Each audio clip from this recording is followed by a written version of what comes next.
Tess Gunty, Milwaukee, or not Milwaukee, but a Midwest native, a Notre Dame grad, MFA from NYU. Her fiction been published in the Iowa Review, forthcoming in Freeman's, in Joyland, Shift, Peripheries, lots of other journals. Been an editor, a researcher, a writing instructor, a fact checker, and maybe like an almost expat in France. This is my impression.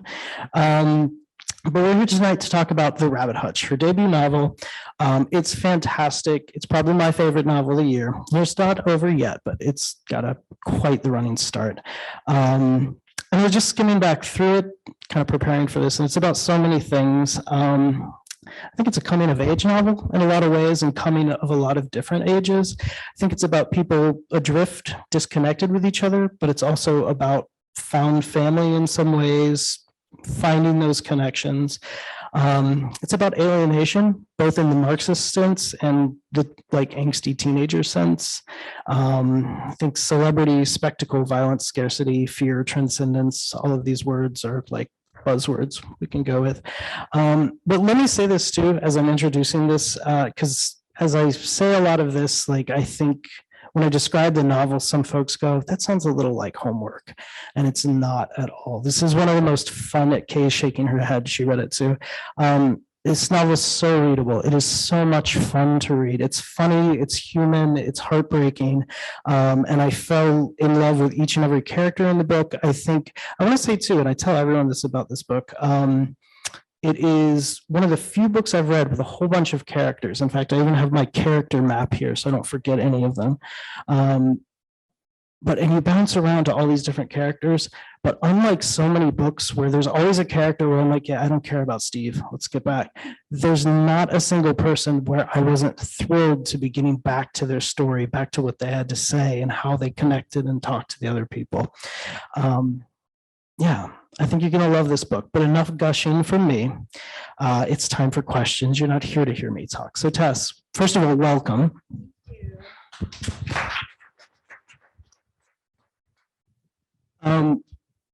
So I was just reading this book, or rereading it for the second time, I should say. I'm curious, how many times have you read it through since? From start to finish? Yeah. It's hard to say because I was working on it for 5 years before I submitted it. And I think I revised it. I revised it incrementally. So I think by the end of it, I had probably read the whole thing through at least 50 times as it was. And then if you kind of combined all of the different iterations of this book, it would be well over 200. That's fantastic. That's a lot of reading. So what was the first spark? Like the first little teeny tiny spark of idea for the book? I had heard an interview, I think it was on This American Life. It's a very short interview with someone who screened obituary comments for a living, and their job was to remove like mean-spirited remarks about the deceased. And I thought, what would that job do to your brain over time? I just couldn't stop thinking about it. And I'd been reading a lot of polyphonic fiction at the time, and I thought I wanted to try to write a short story that was polyphonic in its structure. And so the first character who came to me was Joan, who's this middle-aged woman who screens obituary comments for a living for this fictional obituary website called restinpeace.com. And she just kind of took me by the hand and introduced me to the rest of the characters. I think the first scene I wrote was the one where she's giving her unwanted gifts from her aunt to a woman who kind of lives on her block named Penny. So I think you kind of answered this too, but I'm curious too how you took that then from, okay, here are these ideas to when did you first know, like, okay, this is a novel, this is a full book. When did you see the whole thing? Well, I think it just kept going. Once you get to 100 pages, you're like, this is not a short story anymore. I decided I'd written hundreds of pages the year before in my MFA. I started this my second year, and I tried a lot of different projects, short story collections, novellas, a novel, and I worked obsessively on them, but none of them transfixed me the way that this project did. I just couldn't stop thinking about it, and I couldn't stop revising it, tinkering, working on it. And then I had a professor who encouraged me to make it my thesis. It was Rick Moody, and then he became my advisor. And he was the one who both saw it as a novel, before I did. He saw Blondine as the main character before I did. He saw that Moses was suffering from something akin to Morgellons before I did. And then he also encouraged me not to finish it before I left the MFA. There's a lot of momentum in such programs, you know, and there's a lot of pressure, I think, to capitalize on these collisions you're having with people in publishing. But he said, no, just take any job and work on this as long as you need to. And I'm very grateful for that advice. Yeah, that's fantastic. I mean, I don't know, actually. I'm the laziest MFA student that ever existed. So, yeah, we're talking about the book. Would you mind reading a page of it or so, just to give us a flavor for it? Sure. Cool. Do you think I should read from that passage you had thought we should read from? If you would like to. Yeah, sure. sure. I was going to, yeah, I've got questions about the internet. Why not? Yeah. Do you know what page it was? It's 177. 177. So this is a scene where Blondine is interacting with one of her roommates. His name is Jack. He dog sits for a wealthy guy in their town, and they're both at his loft, and she starts talking about social media. He says, "It was all over social media too. I don't have social media." "Oh, right." He rolls his eyes. "Too good for all that." She shakes her head. "Not at all. On the contrary, I'm too weak for it. I mean, everyone is, but I am especially susceptible to its false rewards, you know? It's designed to addict you, to prey on your insecurities and use them to make you stay. It exploits everybody's loneliness and promises us community, approval, friendship. Honestly, in that sense, social media is a lot like the Church of Scientology or QAnon or Charles Manson. And then on top of that, weaponizing a person's isolation, it convinces every user that she's a minor celebrity, forcing her to curate some sparkly and artificial sampling of her best experiences, demanding a nonstop social performance that has little in common with her inner life, intensifying her narcissism, multiplying her anxieties, narrowing her worldview, all while commodifying her, harvesting her data, selling it to nefarious corporations so that they can peddle more shit that promises to make her prettier, smarter, more productive, more successful, more beloved. And throughout all this, you have to act stupefied by your own good luck. Everybody's like, words cannot express how fortunate I feel to have met this amazing group of people, blah, blah, blah. It makes me sick. Everybody influencing, everybody under the influence, everybody staring at their own godforsaken profile, searching for proof that they're lovable. And then once you're nice and distracted by the hard work of tallying up all your failures and comparing them to other people's triumphs, that's when the algorithmic predators of late capitalism can pounce, enticing you to partake in consumeristic, financially irresponsible forms of so-called self-care, which is really just advanced selfishness. Facials, pedicures, smoothie packs delivered to your door. And like, this is just the surface stuff, the stuff that oxidizes you personally. But 1,000 little obliterations adds up, you know? The macro damage that results is even scarier. The hacking, the politically nefarious robots, opinion echo chambers, fear mongering, erosion of truth, et cetera, et cetera. And don't get me started on the destruction of public discourse. I mean, that's just my view, obviously to each her own. But personally, I don't need it, any of it. Blondine cracks her neck. I'm corrupt enough.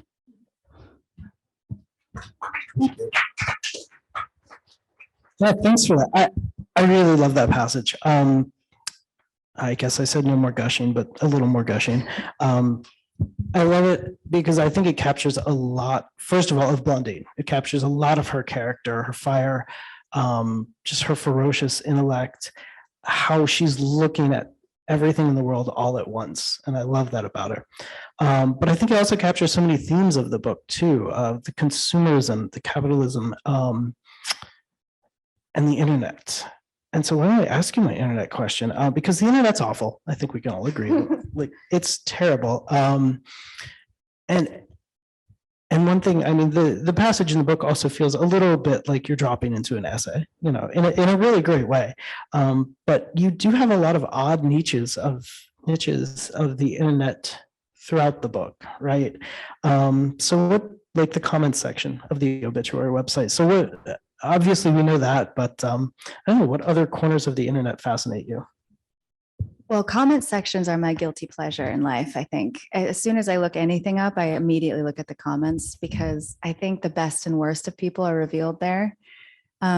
I mean, even on something as innocuous as like a cooking tutorial, you're going to find almost always like an explosion of some kind of controversy or people just being bizarrely cruel. You've got robots, you've got completely irrelevant political messages. But then you also find very often moments of tenderness and kindness.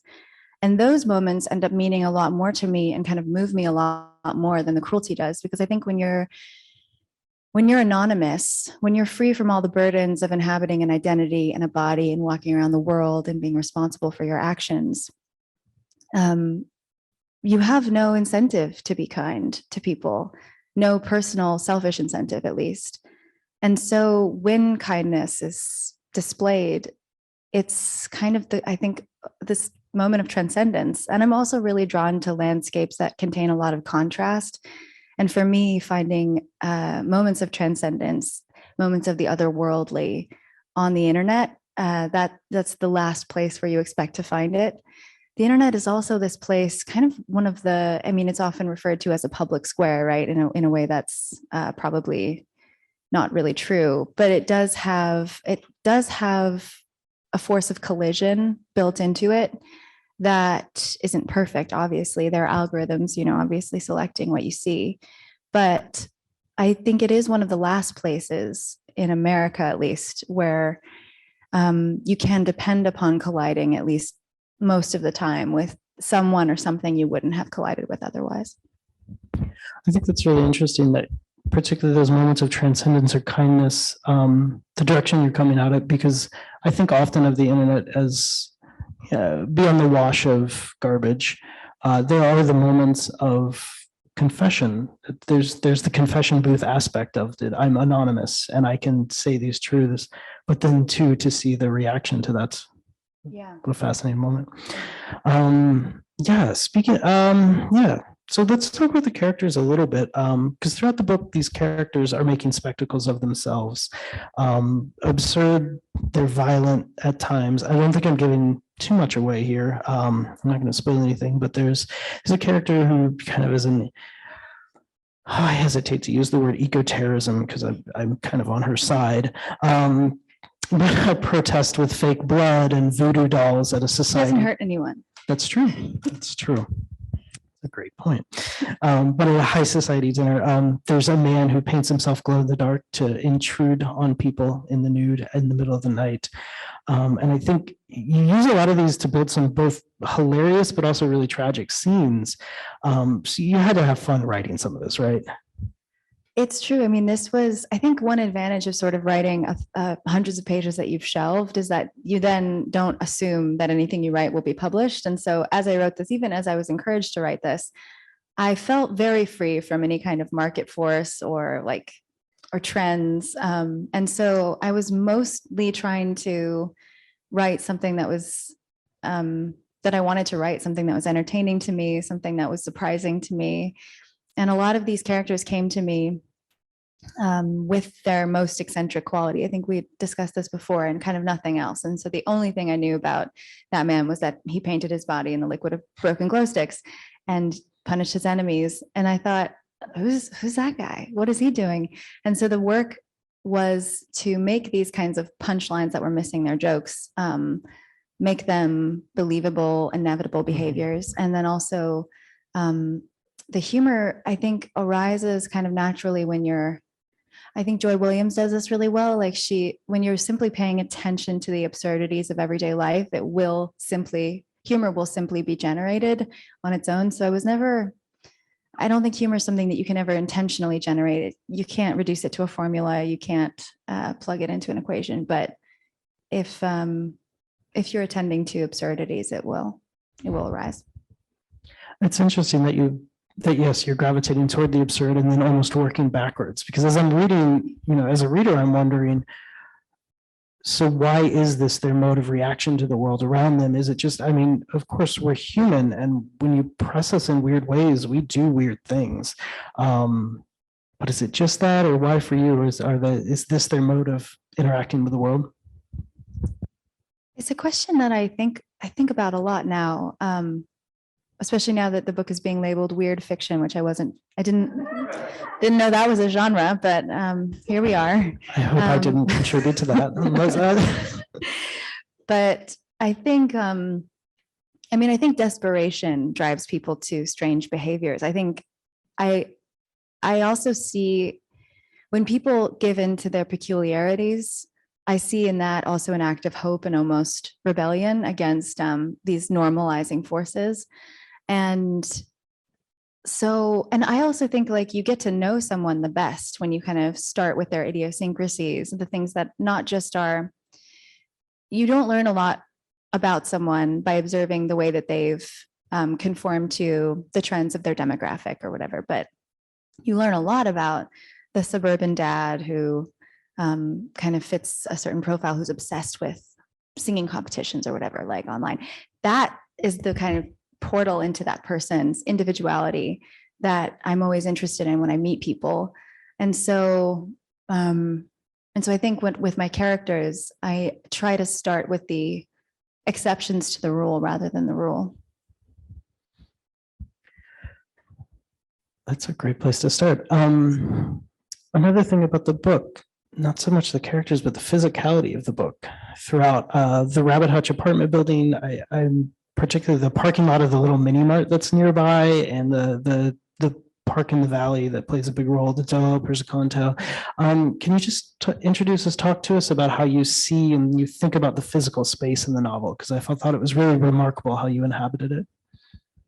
Well, I think it was easy to imagine because at least in this Vacaville, the fictional city where this is set, really is an amalgamation of lots of different cities in the Rust Belt, like Flint, Michigan, Gary, Indiana, Youngstown, Ohio. And I wanted it to be a patchwork because I wanted the freedom to take qualities from each of those places.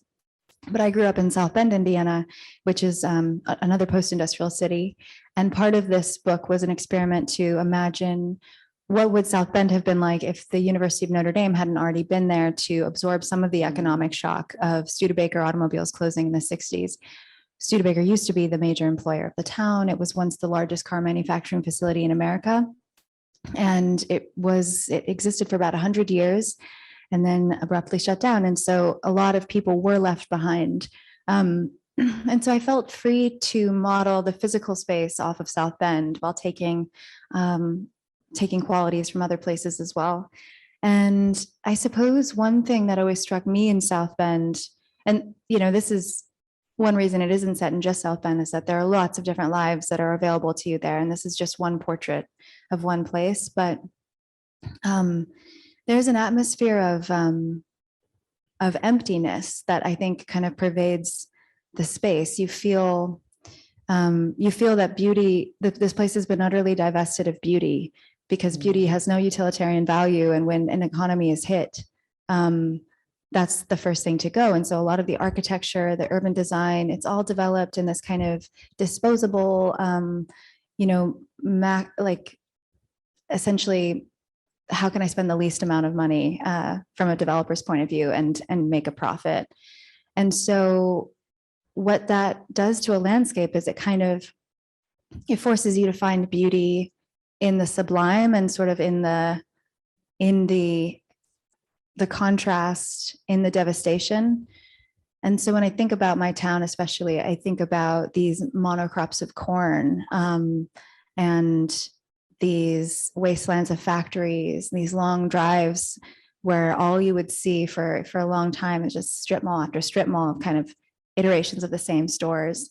And there was a neighborhood near mine that was sort of historic, and it had a lot of Zorn. That's a fictional automobile company in my town, in my book. But Studebaker money had generated a lot of wealth, obviously, at one point. So there are all these kinds of opulent, decaying mansions that are left in the town as relics of another time. And those were so close to my neighborhood, and yet the neighborhood where I grew up was lower income, and it was suffering from violence and poverty and neglect. And so all of these moments of contrast, sort of like what I was talking about with the internet, that's what I'm drawn to most. Yeah, those juxtapositions. Speaking of the Rust Belt, this is a complete aside, but you can settle an argument for myself and someone in the audience. Do you think of Milwaukee as Rust Belt? Well, I'm the least qualified person in this room to answer that question. Was there an industry here, an industry here that used to employ We most still make a people? lot of beer. Like a lot of our industry is still here. There has been industry that's left. Daniel shaking his head no. Yes, but Sounds applause. the argument continues. Speaking of the sublime, let's move to the green space though. There's a park in a valley that's a very central part of the story that is set to be developed.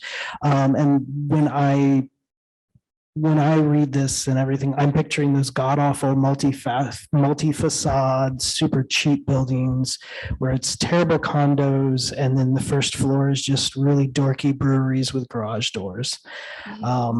Perfect. Tell me about the history of the park. Tell me what am I seeing if I'm walking into this space, into this park that Blondine cherishes? Well, the park was actually sort of modeled on Prospect Park, which is in Brooklyn. And that my town didn't have a park like that. I wished it did. And I was spending almost all of my time in Prospect Park the summer I wrote this novel. I imagined Chastity Valley, which is what it's called in the book, is a little more wild. It's not as well manicured, but I imagined it to be about the same size and sort of this.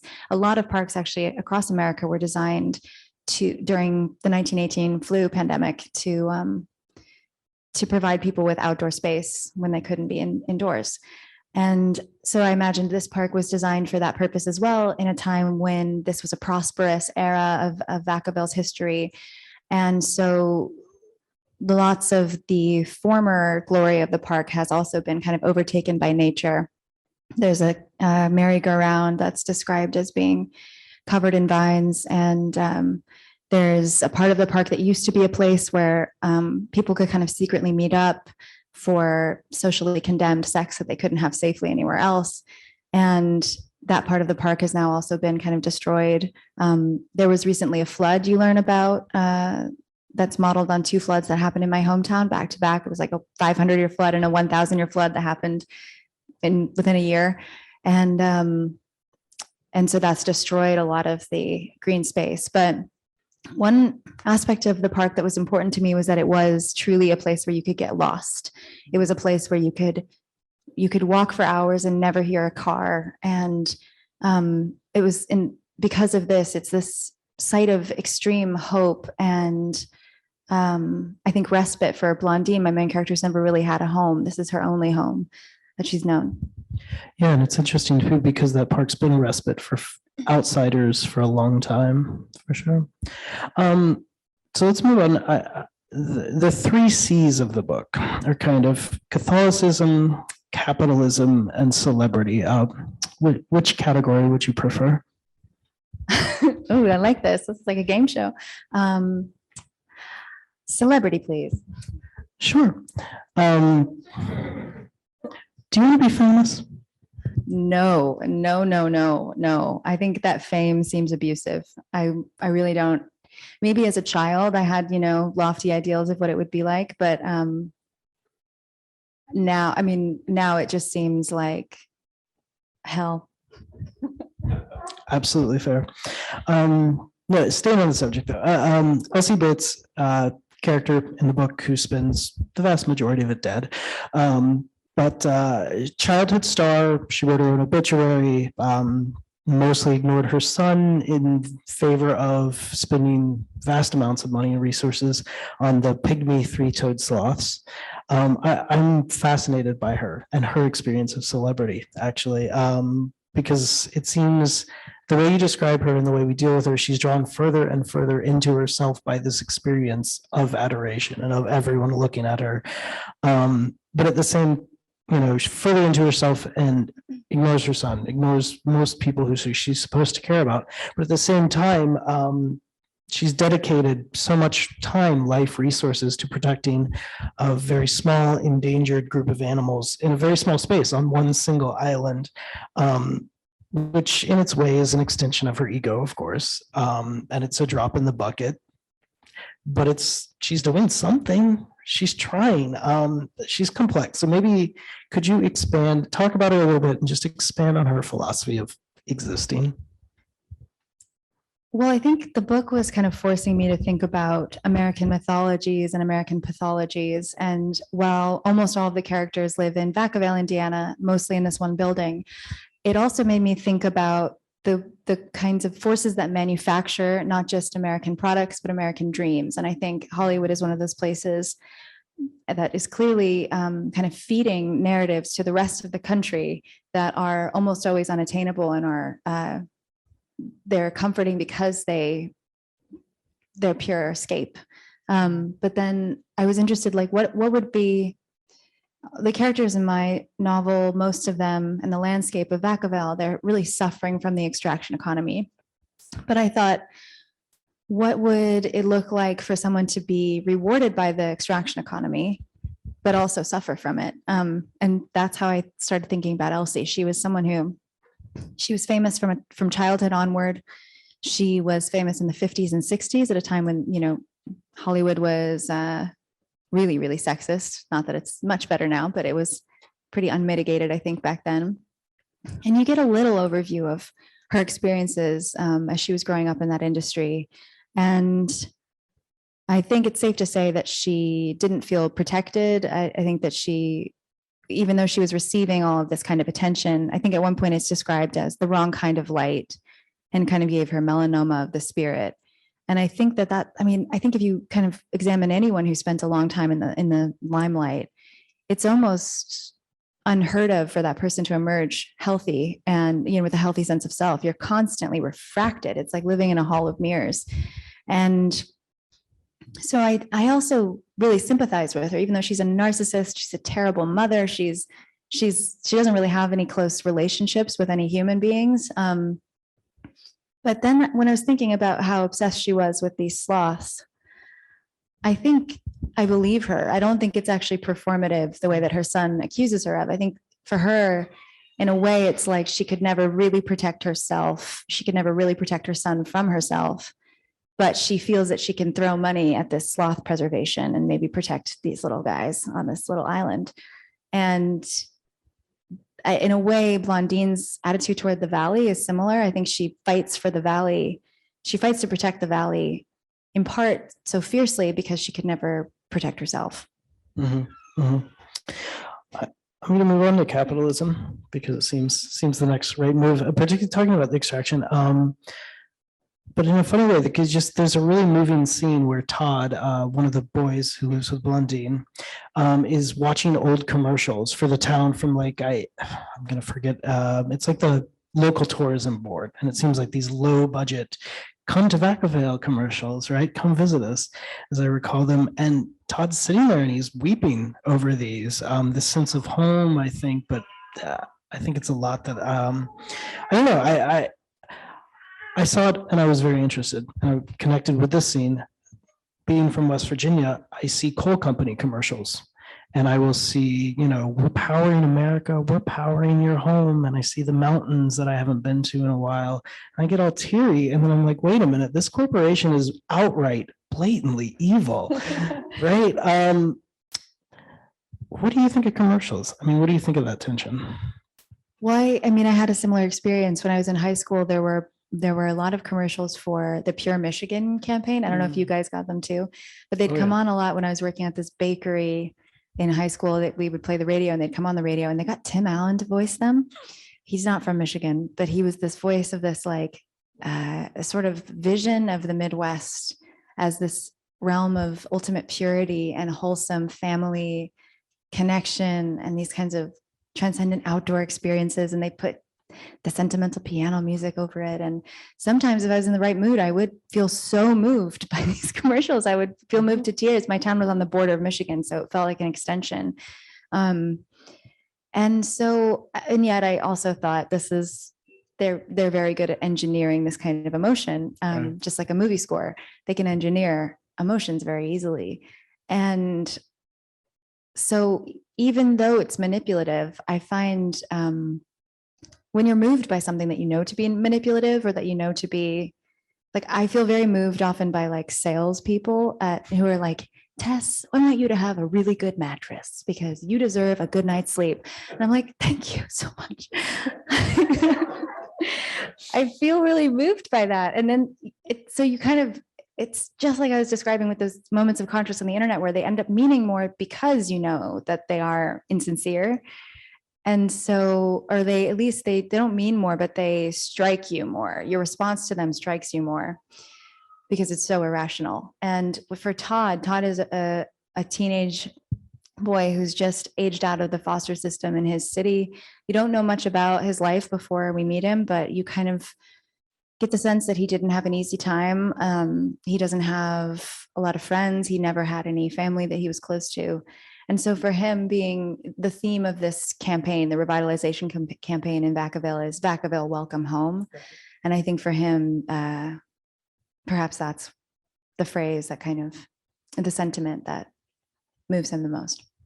It's an interesting juxtaposition talking about the insincerity of sales with the reaction to it, I think, particularly because for some folks too, it's the only sincere way they know how to operate is within this paradigm, within the structure of it. Yeah, I mean, I think that our structures are set up to reward that kind of interaction, a more transactional form of interaction.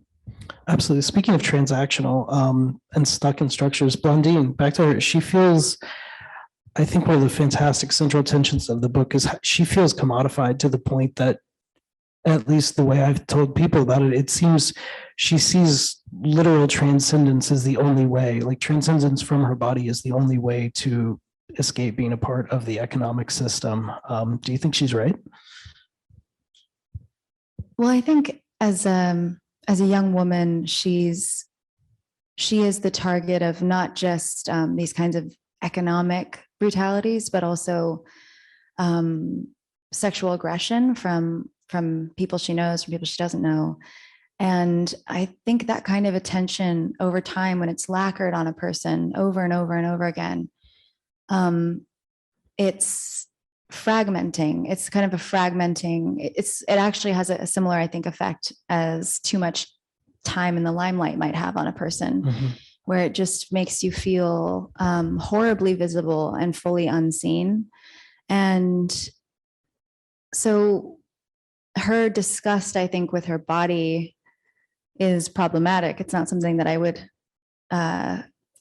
describe as virtuous or anything. But I think I understand why she feels that way. And I do think that there's no way for her to escape from that kind of horrible visibility. So tell us about her relationship with Saint Hildegard. Yeah, so Hildegard von Bingen, she was born in 1098 in Germany to a noble family. She was the 10th of 10 children, and her family donated her to a convent, which used to be a common practice. It was like a tithe, because it was, you're supposed to give 10% of your income. And so why not 10% of your family? And so she grew up kind of mentored by this one nun, and she was raised mostly in seclusion in this convent. And by the time she was in her 40s, she was leading her own convent. She was a polymath. She's sometimes considered to be the founder of natural history in Germany. She invented a language. She wrote a lot of music. She had a medical text that's pretty hilarious, actually. Like, some of it is, spot on. And then she's like, and if you sew hamster skins together and put them on your back, you'll be cured. So it's very, very witty. Like, how many hamsters do you have to kill for that? But she was this kind of ferocious intellect. And she also was, obviously living in a time of extraordinary sexism. The thing is, she's not like the feminist icon that we'd want her to be today. But she was like explicitly classist, explicitly homophobic and transphobic in her writings. She was also explicitly sexist in her writings at times. But she also kind of disobeyed, I think, a lot of her own work. In practice, she traveled independently, and she had written against women traveling independently. She clearly had, she pursued her own kind of intellectual and educational nourishment, even though that was discouraged. And kings consulted her. She had an enormous amount of power within the church, which is unusual, obviously, for women of the time. And She was also allegedly a mystic. She would have these visions that she claims to have experienced them since childhood, but she didn't tell them to anyone. She didn't tell anyone about them until she was in her 40s. And she started writing them down. And, a lot of, like, Oliver Sacks actually references her in his book, Migraines.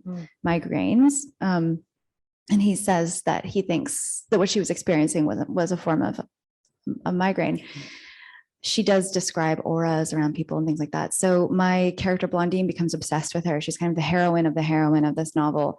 And Blondine thinks of her as the only real friend she's ever had. And I think what draws her to Hildegard is that she's managed to operate within these highly oppressive structures. Blondine sees no way out of her structures, and yet she's also managed to transcend them and to retreat into her mind's power for some kind of escape rather than just punishment, the punishment of anxiety, which is also something Hildegard experienced. Speaking of killing hamsters, animals throughout the book, I think it's fascinating. And this is not, I think I've read a few short stories too, where there's animals throughout. So you seem very interested in people's relationships to animals. Do you want to talk about that? I am very interested in relationships to animals. I think it's not inevitable that we live our lives as though nature and all of its creatures are like our accoutrements to our narratives. Mm-hmm. I think that's kind of how we've been trained to see them, especially if you grow up in more urban environments. The human narrative, at least this kind of colonial human narrative, is one of dominating landscapes and then fashioning them for their own profits and purposes. And if there's any way to address the climate crisis and the other forms of environmental catastrophe, I think it starts with kind of acknowledging that other creatures, other species are as real as we are. And for me, I don't think that they have I don't think they have less of a right to be here than we do. In Christian, like a lot of kind of Christian thinking growing up, I would often encounter this argument that because humans have been endowed with consciousness, with this hyper intellect, with an ability to cooperate on a massive scale, that means that the planet was made for us to extract from and to use. And I think that because we've been endowed with consciousness, because we have this unique ability to choose someone else's well-being over our own, that's precisely why we are responsible for other creatures, for protecting them. And I think I'm really interested in reading narratives like Something New Under the Sun by Alexandra Kleeman does this, which was just published recently. Mm-hmm. She has a lot of chapters that are ultimately just about the landscape and the animals, and there wouldn't be a human in the landscape for paragraphs at a time. I find that to be, I think I'm interested in decentering the human narrative as the ultimate narrative. Mm-hmm. A Million Heavens, I think it is, the John Brandon novel comes to mind, where one of the central characters is a wolf on his route throughout this town in the Southwest. Yeah. I think it's interesting. The three boys in the book are locked in this escalating animal sacrifice ritual. And the way I had a thought, it went somewhere.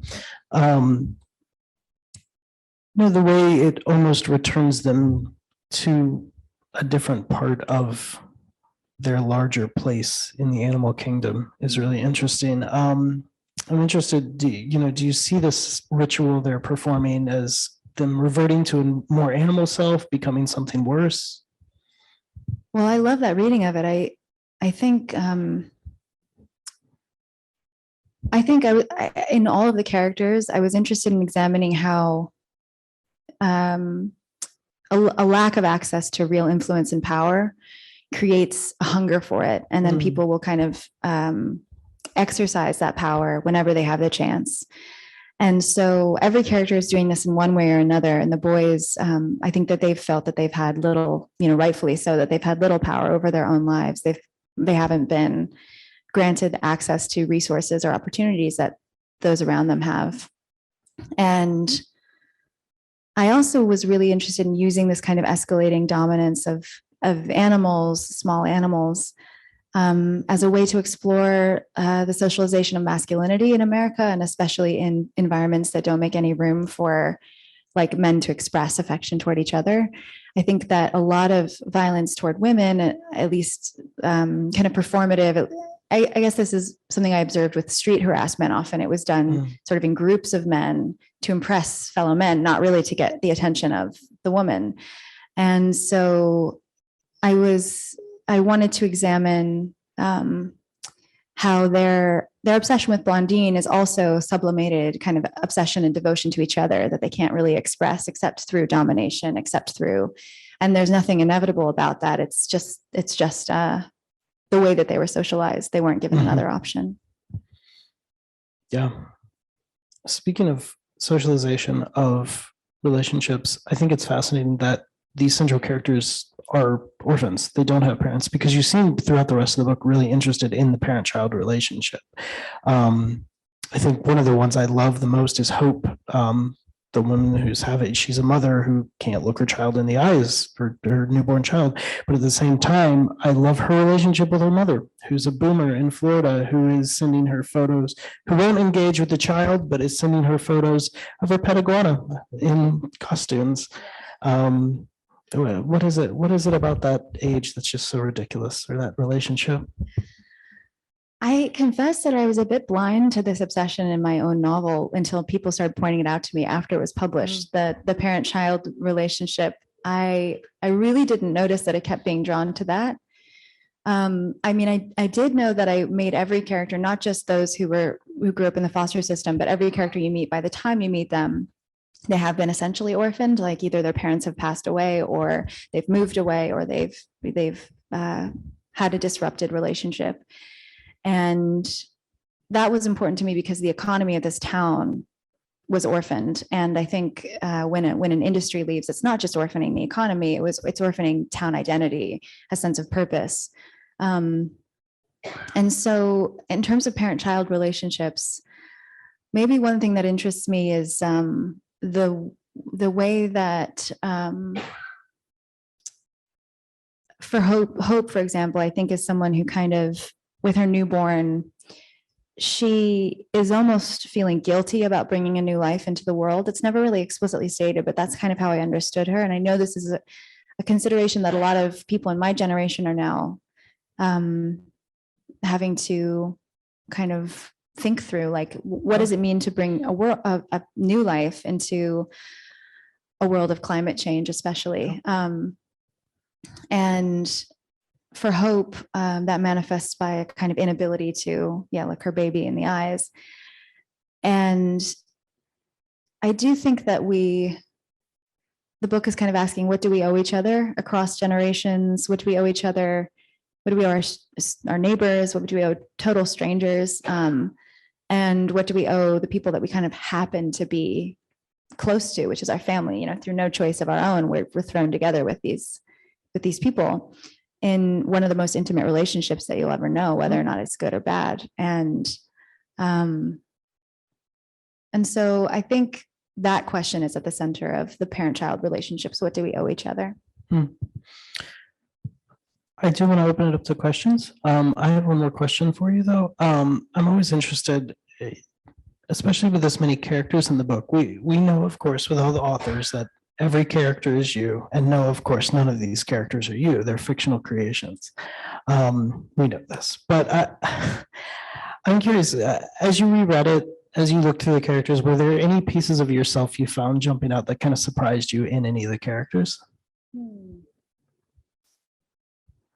I think there really were so many pieces of myself that I knew I was putting into each of them. Like, I think, Joan has this moment where she is interacting with her boss kind of early on in the book, and she just can't figure out how to behave naturally. She can't figure out when to blink or breathe, and she's just hyper conscious of all this behavior that's supposed to be unconscious. And I've had moments like that so many times, especially when I've gone periods of time without seeing people. Like, you go to the corner store to get something, and I just cannot interact normally with a cashier. And I think that's, and then with Moses, even with his as someone who was like a very anxious and sensitive child, I think I always took refuge in the idea that my mother fed me, which is like, you're an artist, you're special. That's why it's so hard for you. And I think Moses sort of sees his own afflictions and these kinds of, what is arguably a mental illness, as the only way that he can understand it is as something that's like giving him a special power in some way. And you kind of know that that's not true, but he takes refuge in that idea. But I think, there really is, I really am present in every single one of the characters. Blundine's, I think, obsessions are most aligned with my own. Her worldview is very aligned with my own, but she's also experienced a completely different life than I have. Right. Questions? Anyone? Everyone? Yes.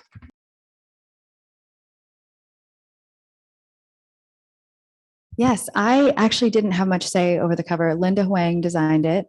She works for Knopf, and she submitted, or at least I saw, I think she does a lot of different drafts usually for each novel. And then the editing team will look them over and they'll send a few that they like to the author. And so I did get to look at a few, and this was my favorite for sure.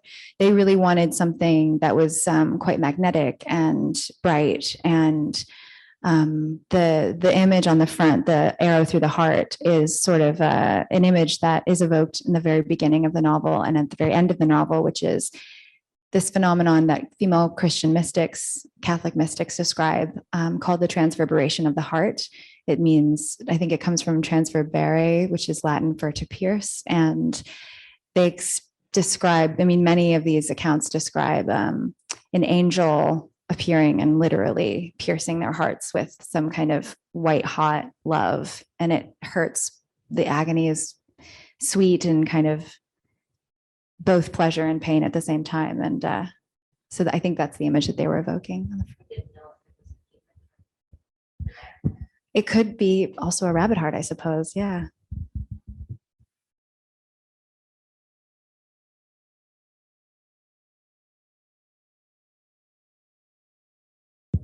They definitely played on each other. I didn't write anything linearly, so I wrote sections here and there, and it was always balanced, many voices at once. And then toward the end of this process, or at least I had about a half of it drafted, I had a professor who asked us to map out our novels. And so I ended up putting note cards of the kind of main events of the novel, main characters and themes around my bedroom in Brooklyn, and then moving things around, removing things, adding things. And that process actually lasted for about 2 years. And I think it was then that was the kind of structural evolution of the novel.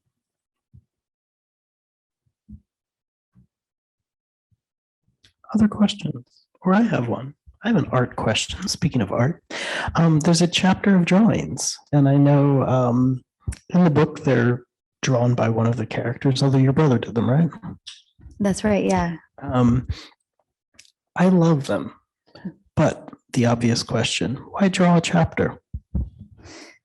Well, this was something that was in my mind from the very beginning, from the first year that I wrote this novel. I knew one of my characters, Todd, is an illustrator. He's always doing, not professionally, but he's always doing them for fun. He's a very closed off character, and yet I think his drawings in his art, it's the only place where he really expresses himself. And so you get one of the boys' perspectives throughout the book. And then I thought, what if there's a chapter in which Todd is sort of confessing to something that he's done? It's his one chance to portray his own point of view. And I knew that he would do that through drawings. And so when it came down to actually doing it, fortunately, Knopf was really amenable, and my brother was like very easy to collaborate with. He has a couple degrees in visual art, and he's a musician as well. But he has a very big range of kind of things he does. So I knew he could do kind of comics and illustrations really well. So I described the character of Todd to him. He read through the book, he thought about it, and I was thinking that Todd was going to have a very literal visual interpretation of this one scene that you get later on in the book. And Nick said, my brother, he was like, what if it were more figurative interpretation? And what if we thought about this as his confession? And what if we thought about this as his one chance to sort of tell his side of the story?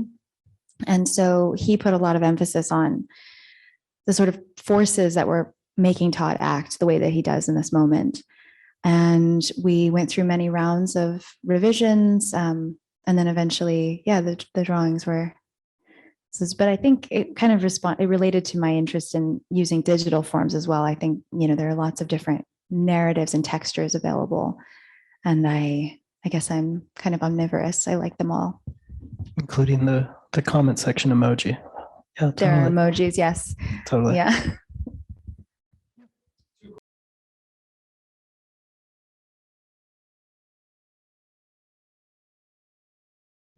Those are great questions.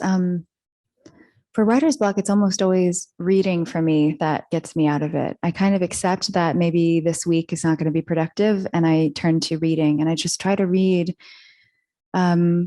not books that I feel I should read, but books that I feel genuinely drawn to. And for me, that's often contemporary poetry. There's something about really language-driven work that often moves me and inspires me very quickly. It's sort of this concentrated dose of inspiration.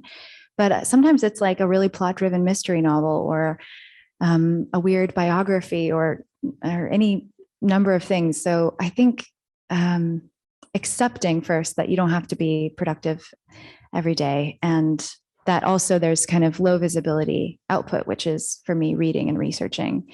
My dad once worked in construction, and he said that there were many low visibility output days where it seemed like nothing was happening, but actually they were working really hard. And then the high visibility output days where the structure would go up of the frame, and everyone would say, wow, you guys did so much in this one day. And he said, but we were, really working this whole time. It's just that you don't see the results. And then in terms of a passion project, you mean as a writing project?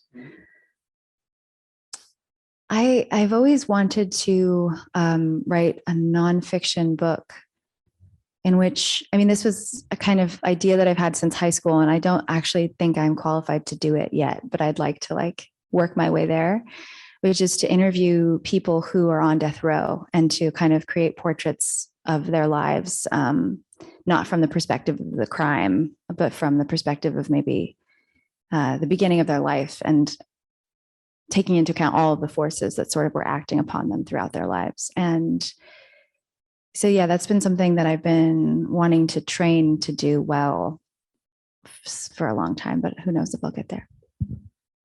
We've got time for maybe one more quick one, if anybody's got one. Otherwise, all right.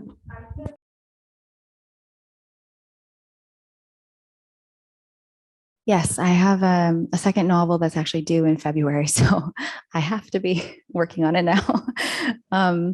It's called Honeydew, and it's a novel. It's not a sequel, but maybe orbiting similar themes. DEW. Yeah.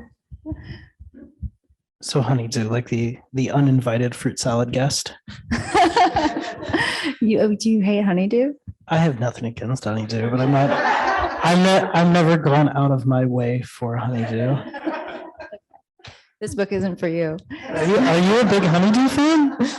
I love honeydew. The book is not about the fruit yet, but it's a controversial fruit. After this book, I'll follow you anywhere. As should you all.